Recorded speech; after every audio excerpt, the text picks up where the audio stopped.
हम जेएस का यूज करके वेरीफाई भी कर लेंगे कि हमारे सिस्टम पे रेडिस इंस्टॉल्ड हुआ है या नहीं सही से, और उसके अलावा हम नोड जेएस के साथ रेडिस कैसे यूज करना है इसका भी आइडिया ले लेंगे। तो हम स्टार्ट करते हैं। एक यहीं पे मैं फोल्डर बना ले रहा हूँ नोड रेडिस नाम से।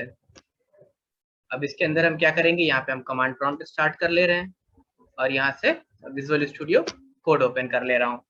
हम विजुअल स्टूडियो कोड पे कोड करके देख लेंगे। और इसके अलावा हमें क्या चाहिए, इसके अलावा अगर हम रेडिस यूज करने के लिए जा रहे हैं तो हमें रेडिस का पैकेज इंस्टॉल करना पड़ेगा npm का। तो हमने लिखा npm install dash dash, sorry पहले हम इसको npm को इनिशियलाइज कर देते हैं। तो मैंने कहा npm init, हम npm का पैकेज अपना इनिशियलाइज कर लेते हैं। मैंने कहा ठीक है, नोड रेडिस पैकेज है, वर्जन ठीक है, डिस्क्रिप्शन ठीक है, एंट्री पॉइंट मैंने कहा app.js रखूंगा, टेस्ट कमांड कोई नहीं, गेट रिपोजिटरी कोई नहीं, ऑथर में मान लीजिए मैंने ऑथर लिख दिया, कंप्लीट हो गया। ठीक, अब इसके अलावा मुझे नोड का रेडिस पैकेज इंस्टॉल करना पड़ेगा npm का। तो मैंने कहा npm install dash dash save और मैंने कहा रेडिस और एंटर प्रेस किया। यहाँ पैकेज.json हमारी बन चुकी है। इसमें अब किस चीज की एंट्री हो जाएगी, रेडिस के डिपेंडेंसी की, और हमारा एंट्री पॉइंट क्या है app.js। ये रेडिस आ गया, कंप्लीट हो गया। यहाँ पे हम app.js बनाने जा रहे हैं। ठीक, इसी पे हम छोटा सा कोड लिख करके देखेंगे कि क्या हम रेडिस में डेटा गेट कर पा रहे हैं, रेडिस में डेटा सेट कर पा रहे हैं या नहीं कर पा रहे हैं। लास्ट टाइम हमने क्या किया हुआ है कि हमने रेडिस का सर्वर स्टार्ट कर रखा था। ठीक, चलिए इंस्टॉल करके server.exe को चला दिया। तो server.exe जो है वो रेडिस फोल्डर में होती है। तो अगर आप सी ड्राइव में जाएंगे, सी ड्राइव में प्रोग्राम फाइल्स के अंदर और रेडिस के अंदर यहाँ आप देख रहे हैं रेडिस server.exe, इसी को आपको कमांड प्रॉम्प्ट पे रन करना होता है एक बार, तो ये आपका रेडिस सर्वर स्टार्ट कर देगा। अब हम यहाँ पे कोड लिखते हैं थोड़ा सा नोड का, const redis is equal to require Redis install किया है तो रेडिस। नेक्स्ट थिंग, हमें यूआरएल बताना पड़ेगा कि किस यूआरएल से ये कनेक्ट होने वाला है। हमने कहा const, अपने वेरिएबल का नाम मैंने रेडिस यूआरएल रख लिया, इज इक्वल टू, हमने जो इंस्टॉल किया हुआ है रेडिस उसको एक्सेस करने के लिए आपको लिखना पड़ेगा पहले यहाँ पे रेडिस, उसके बाद आपको लगाना पड़ेगा कोलन, फिर डबल स्लैश, क्योंकि ये HTTP को एक्सेस नहीं करने जा रहे हैं। नॉर्मली आपने ऐसा यूआरएल HTTP के लिए देखा होगा, बट नहीं। और लोकल होस्ट का हमारा यूआरएल क्या है 127.0.0.1 कोलन।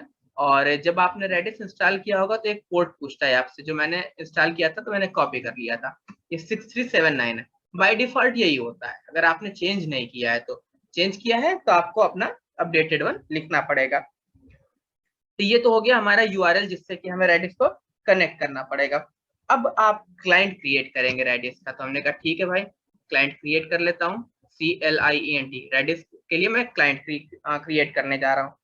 तो ये रेडिस आपने पैकेज इंपोर्ट कर ही रखा है, डॉट क्रिएट क्लाइंट लिख करके आ गया।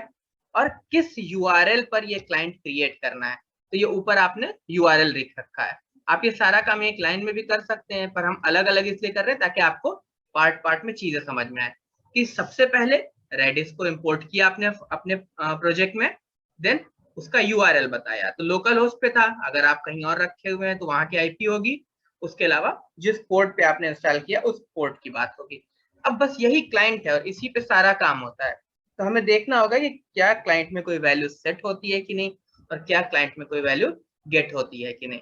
अगर ये चीज हमें देखना है और हम रन करके देखना चाहते हैं, तो इसके लिए हम एक्सप्रेस की छोटी सी एप्लीकेशन बनाने जा रहे हैं यहाँ पे, और उसी से चला करके देखेंगे।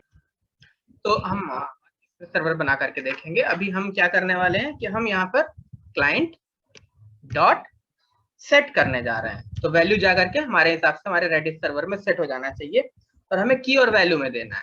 तो की का नाम हम दे देते हैं मान लीजिए नेम, और वैल्यू जो है वो हम लिख देते हैं मान लीजिए रेडिस। हमें देखना है कि ये सेट हुई या नहीं सेट हुई। तो मैं पहले इस नोड जे app.js को चला लेता हूँ। यहीं पे मैं टर्मिनल स्टार्ट कर लेता हूँ, नोड app.js, ये रन करेगा। ठीक, कोई रिजल्ट नहीं है हमारे पास, कोई दिक्कत नहीं है। और मैं उसके बाद से इसको जो भी इसने करा हम इसको ब्रेक कर दे रहे हैं। ठीक, यहाँ पे कंसोल लॉग लगा देते हैं, console dot log data is set now, और इसके आगे इस चीज को वेरीफाई करने के लिए कि सेट हुआ है या नहीं सेट हुआ है, मैं क्लाइंट डॉट गेट करने वाला हूं। तो मैं लिख रहा हूं क्लाइंट डॉट गेट। अब गेट करते वक्त क्या है, सबसे पहले तो मुझे ये की बताना है।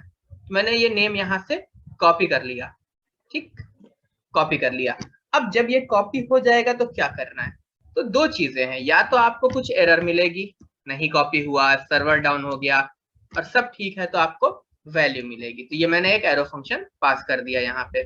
अब अगर एरर मिलती है तो आपको क्या करना है, तो आपको जो भी करना है, भैया अगर एरर मिल गई तो जो भी आपको करना है आप यहाँ कर सकते हैं, रिटर्न कर सकते हैं, लॉग कर सकते हैं, ब्रेक कर सकते हैं, लिख देते हैं कंसोल डॉट लॉग और एरर को लॉग करते हैं, ठीक।